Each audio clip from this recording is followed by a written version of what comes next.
오늘 새벽 예배 말씀 이사야 57장 20절에서 21절입니다. 그러나 악인은 평온함을 얻지 못하고 그 물이 진흙과 더러운 것을 늘 솟구쳐내는 요동하는 바다와 같으니라. 내 하나님의 말씀에 악인에게는 평강이 없다 하셨느니라. 오늘 말씀의 제목은 요동하는 바다와 같은 인생입니다.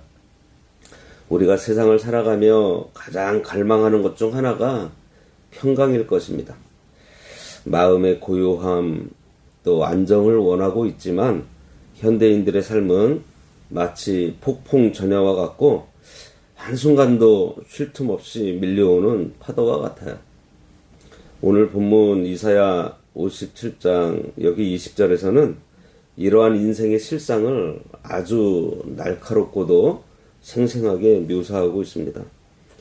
보면 그러나 악인은 평온함을 얻지 못하고 그 물이 진흙과 더러운 것을 늘 솟구쳐내는 요동하는 바다와 같으니라. 여기서 요동하는 바다는 단순히 파도가 치는 상태를 넘어서 결코 멈출 수 없는 불안함과 혼란을 상징하고 있습니다. 바다는 겉으로 볼 때에는 푸르고 광대해 보이지만 그 속이 뒤집히면 바닥에 가라앉아 있던 온갖 진흙과 오물 그리고 죽은 것들을 수면 위로 다 쏟아내요. 이것이 바로 하나님을 떠난 인생, 즉 성경이 규정하고 있는 악인의 영적인 상태를 말하고 있는 것입니다. 그들은 겉으로 보기에는 잠시 평온한 척 할 수 있지만 그 내면에는 근본적인 안정이 없어요. 조금만 환경에 바람이 불어오게 되면 금세 마음속에 감춰두었던 불평과 원망, 탐욕과 시기라는 더러운 진흙탕물을 토해내고 말게 됩니다. 그래서 이사야는 악인의 정체를 스스로 의롭다 여기는 교만의 진흙탕이라고 규정하고 있는 것입니다. 우리는 흔히 악인이라고 하면 흉악한 범죄자를 떠올려요. 하지만 오늘 말씀이 가리키는 악인의 본질은 더 깊은 곳에 있습니다. 성경적인 관점에서 악인은 스스로 의롭다 여기는 자를 말해요. 자기 힘으로 살 수 있다고 믿고 하나님 앞에 단독으로 설 수 있다고 착각하는 자들이 악인입니다.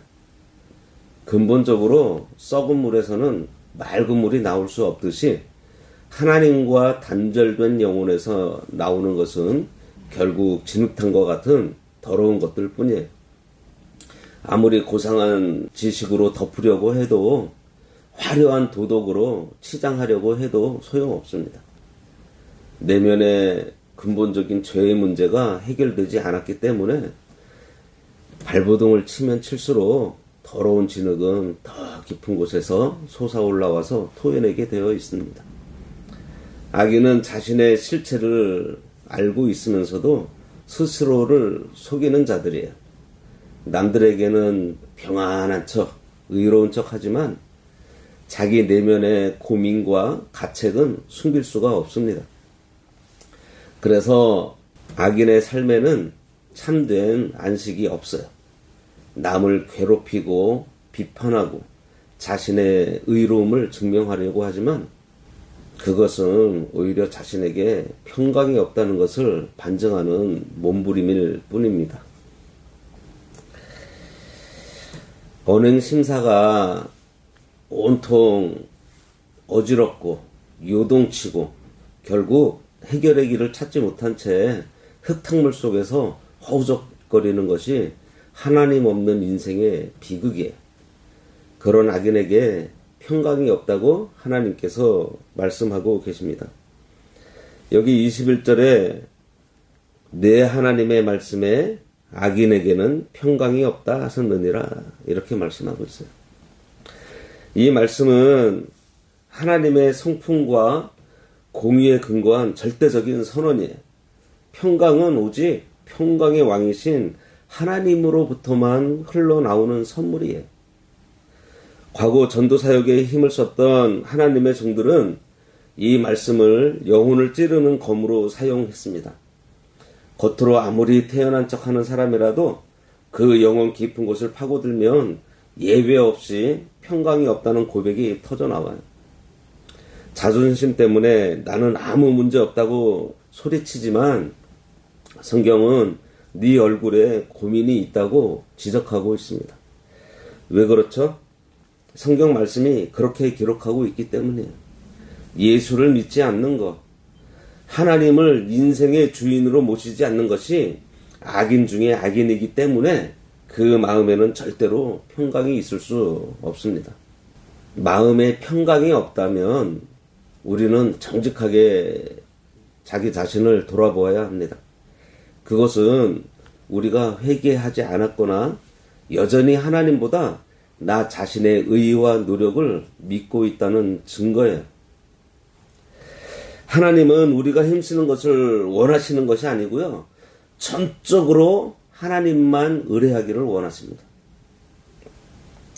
그러니 하나님을 의뢰하지 않는 것이 하나님을 대적하는 것이고요.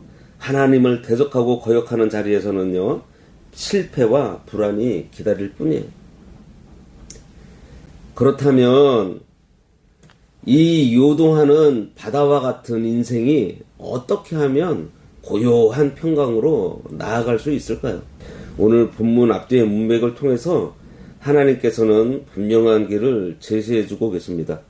첫 번째로는 자신의 죄를 통회해야 합니다. 진흙탕물을 멈추게 하는 방법은요, 바닥을 청소하는 것이 아니고요, 생수의 근원이신 하나님께 나아가는 거예요. 내가 진흙뿐인 존재라는 것을 인정하고 십자가 앞에 엎드리는 것이 평강의 시작입니다. 그리고 두 번째로는 겸손해야 합니다. 하나님은 거룩하고 높으신 분이지만 동시에 마음이 겸손하고 통회하는 자와 함께 하신다고 약속하셨어요. 창조주 하나님이 피조물인 나와 함께 하실 때 우리는 비로소 부족한 존재에서 존귀한 자로 변화하게 되는 것입니다. 내 실력이 존귀해서가 아니라 존귀하신 하나님의 자녀가 되었기에 그 신분의 권세를 우리가 누리게 되는 거예요. 하나님을 전적으로 의뢰하는 자에게는요, 놀라운 은혜가 임합니다. 먼저 우리의 영을 소생케 해주세요. 죽어가는 영혼에 새 힘을 주십니다. 또한 우리의 병든 마음을 고쳐주시고 안도하게 해주세요. 이 평강은 세상이 주는 일시적인 위로가 아니에요. 하나님이 약속하신 영원한 안전입니다. 우리가 연약할 때마다, 문제가 있을 때마다 이 약속을 붙들고 순종하며 나아갈 때 평강의 강물이 우리를 덮을 것이에요. 이사야 57장은 이스라엘의 영적 타락과 그에 따른 하나님의 심판, 그리고 회개하는 자를 향한 회복의 메시지가 교차하고 있습니다. 전반부에서는 의인들이 죽어가도 아무도 관심을 두지 않는 비정한 시대상을 보여주고 있고요. 우상에 빠져서 음란하게 하나님을 떠난 백성들의 죄악을 지적했습니다. 그들은 골짜기에서 바위 틈에서 온갖 가증한 일을 행하며 하나님이 아닌 다른 것에서 평강을 찾으려고 애썼어요. 하지만 하나님께서는 그들이 의지하는 우상들이 재난의 날에 어떠한 도움도 되지 못할 것을 경고하셨습니다. 그러나 중반부인 15절부터 분위기가 좀 바뀌죠. 지극히 높고 거룩하며 영원히 거하시는 하나님께서 어디에 머무시는지를 보여주고 있습니다. 하나님은 화려한 궁전이 아니라 통회하고 마음이 겸손한 자와 함께 하신다고 했어요. 하나님은 백성들의 죄 때문에 잠시 노하시고 그들을 치셨지만 그들의 길이 어떠함을 보시고 그들 스스로 고치지 못하는 것을 아시고 직접 고쳐주시겠다고 약속하셨잖아요.